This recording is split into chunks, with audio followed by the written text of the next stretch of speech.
Oh, I'm sorry. I'm going to read. I usually don't read, and I'll try to make it not painful. I do want to thank Suzanne for organizing this and inviting me, and for the fellow panelists for being here, and all of you for gathering. I'm Logan MacDonald. I'll just start by saying this has been a very difficult conversation for me to think about, to develop this particular panel discussion. I think we all carry the potential for antagonism everywhere we go. Some individuals hold more potential than others, with the context and sites being significant thresholds and factors to consider. As a queer and awkwardly effeminate, rather androgynous child who grew up in largely rural areas throughout Canada, I became accustomed to my difference, and antagonism seemed ever present. That being said, I'm acutely aware of the privileges I have now as a 6 foot tall, white coated, adult cis male, and what this identity has afforded to me, which I'll circle back to later. Regardless, throughout my life, I've never gone too far without my differences being acknowledged as a point of contention.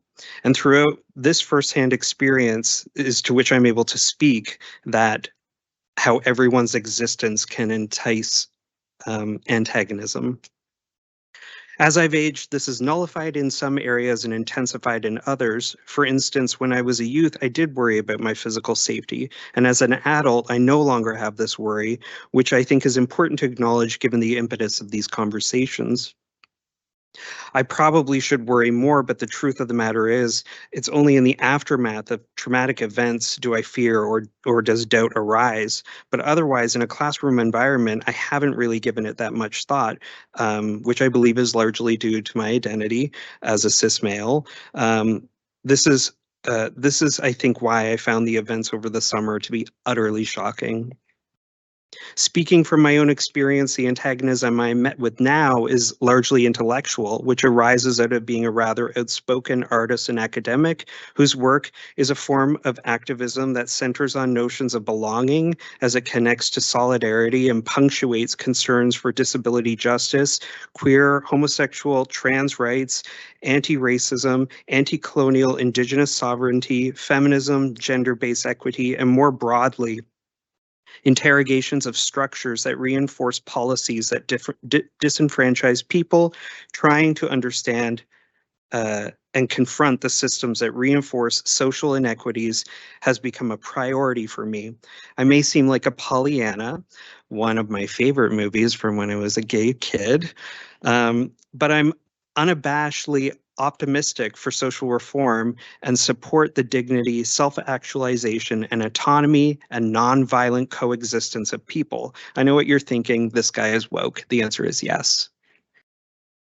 I say all this to contextualize my work and position myself, but also preface this as I talk about my scope of influence in the classroom as a professor, and in the gallery and in community as an artist. When I was initially asked to participate in this panel discussion, I said yes, because I know there's an awareness to the conversations and advocacy work that I do in the university, specifically with the Longhouse Labs, developing an Indigenous Artists Residency program, and as well as my role on the Indigenous and Black cluster hires, to name a few, which I assume would give me some tools to talk about. But as I thought about this particular conversation, it became clear that I was stunted about what I might actually be able to contribute to this conversation. What experiences have I had, and what do I actually have to say that's relevant? Aside from my positionality as someone who centers their politics and their research, how can I enhance this conversation in generative ways that will help others? What tools do I have from my experiences with antagonism in the academy to speak of? My first instinct was to talk about who I am as a teacher, relying on those heartfelt platitudes we often devise as teachers to talk about our philosophies, how I aspire to create a classroom environment that offers safe space for students, where everyone feels comfortable to share despite differing opinions, where generative conversations can help to find common ground, regardless of if we align in values. But upon reflection, this wasn't the right approach. I took some self-reflection and I decided to speak. It took some self-reflection and speaking with others to realize this. Part of getting ready for this, I spoke with friends, colleagues, and students about their thoughts on antagonism in the classroom and to explain how I was thinking I would approach this topic while preparing. Contrary to everything I believe about myself as a teacher, one colleague told me in earnest that I have a reputation among some of my students for being tough. That was an absolute surprise. I was under the misguided impression that I was a warm and curious mentor. I'm wrong. My colleague explained, "You're not mean, but you just ask very challenging questions. You keep your students on task and you have high expectations that make your students nervous." This is true. I ask why a lot. Why are you doing this? Why is this important? Why are you looking at it this way? Etc. By nature, I want my students to be able to speak about all aspects of their work. I want my students to take responsibility for their ideas. I want my students to grow and learn from intently thinking about their intentions and principles. I want to hold them accountable. It was from this conversation that I learned my approach is to challenge students, even if it leads to tension or unresolved, unanswerable questions. I also spoke to one of my classes, a group of diverse across-campus faculty students.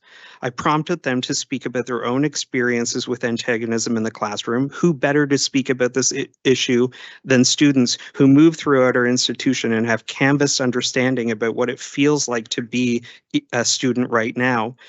At first, I was met with hesitation. But then I realized that students face antagonism in a myriad of ways, most problematically when encountering professors whose actions seem deliberately antagonistic, where power dynamics of the classroom make it challenging to address, or in other instances where my students express shared frustration for classroom environments where class discussions can devolve into personal attacks and insults that do not adhere to collegial respect. This is exactly what I feel. Uh, this is exactly what I feel is asked right when. Sorry. Oh, the, and this is essentially the challenge to that sort of earlier notation around finding common ground. I don't believe we're actually looking for common ground. I think that's problematic. One point a dear friend made to me was that arrogance is not always malice, which immediately resonated with me. But then, further thinking this sentiment through, we had to make an amendment to the idea because it's not all arrogance is malice. Um, I think we need to rephrase that sentiment to be arrogance is not always necessarily malice, because sometimes arrogance can actually be malice. This brings me to antagonism in the classroom. I know it's like a long winding road to get there. What happens when we perceive malice in the classroom? It is through these conversations with colleagues and students that I realize I don't tolerate it. I'm a bit of a mama bear. Great. Um, I make it clear at the start of every course when I read a prepared statement that within my syllabi, which states, yes, we have the freedom of speech, the right to speak, but in this course, discrimination is prohibited and abuse is not tolerated. In other words, not all ideas are necessarily welcome if they are going to antagonize others. I do not condone hate speech or antagonism that is directed at others. It has been through preparing for this talk that I've come to realize some very significant fundamentals to my style of leading within a classroom. The reason I say this is because I think this is a tool that I can share. Self-reflection can be extremely transformative and reaffirming. With this in mind, I'm going to share some realizations I made through my self-reflection process, which I try to model in my classes. I ask questions frequently. I consciously try to break the stage on the stage dynamic, encouraging discussions. As a starting point, I'm guided by thinking about the people who hold the least power. This is my assumed audience. Um, Content for my course is not for people in power. And or not for the people who wish to create conflict. I am self-aware, but sorry. Um, Self-awareness is a responsibility to open important conversations that others cannot. Oh, I am self-aware in my positionality to open up conversations that others cannot, and being in my position of power, but also being white-coated cis male. I don't assume agreement can be achieved within a classroom, especially when it's about conflictual ideas. I don't get to decide when common ground is reached. I don't lead my students to simple resolution. I invite them to sit in discomfort and to know their own thinking better when inside disagreement. I prepare a great deal for my coursework, and I find preparation to be very difficult. This is something I've learned about myself. As an uninvited guest in this region, I try not to always I try to always be cognizant of Indigenous legacies and active communities of the landscape, and through my work support Indigenous sovereignty. And I'm guided by Kirkness's and Bernhardt's 5 Rs, that being relationships, respect, reciprocity, responsibility, and reverence, and what actions through my course design, but also my research and my role as a leader within the institution can I do to facilitate that type of Indigenous inclusion and empowerment of leadership. And those are my notes. Thank you for coming.